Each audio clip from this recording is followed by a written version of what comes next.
Hi everyone, it's Gail, and I wanted to do a quick little follow-up to my craft room collab, the organizing collab, and just show you where I ended up, because I did have to end the video before I got completely done.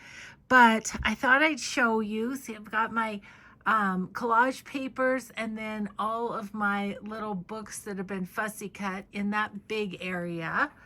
I've got stamps in the deeper drawer here and a couple of stamps in there still ready to. I actually think some of those are going to go to my giveaways at the retreat, and this one's empty. So I think once I gather those couple little ones, I will be set. I will be at the point of having 2 drawers that I can do something else with.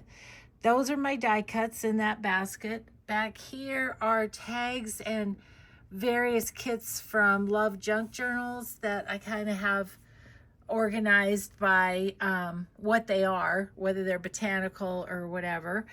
Then this is a bunch of coffee dyed bases, just right at hand, because see, here's my desk right here. And then I have my strips right there that we do various things with, and some distress inks, and my little thing that I write the times on when I'm filming.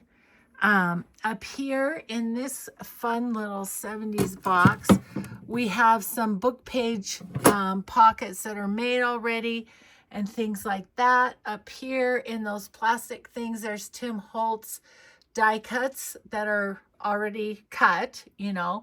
My my mug that I take to retreats, and then I've got a couple of addresses stacked there. Then over here we have the taller stamps, and then we also have the ink pads and the acrylic blocks.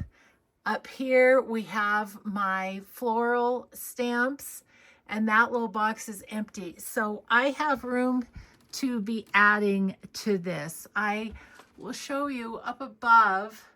I need to go through that red container and those orange ones and see exactly what's in there. But I just wanted to show you, I feel like it's much neater, and I'm so happy with it. So thank you again to Cara Brandon and Dana K. White for the inspiration to get going. So we will see you next time, everyone. Have a grateful day and be kind always.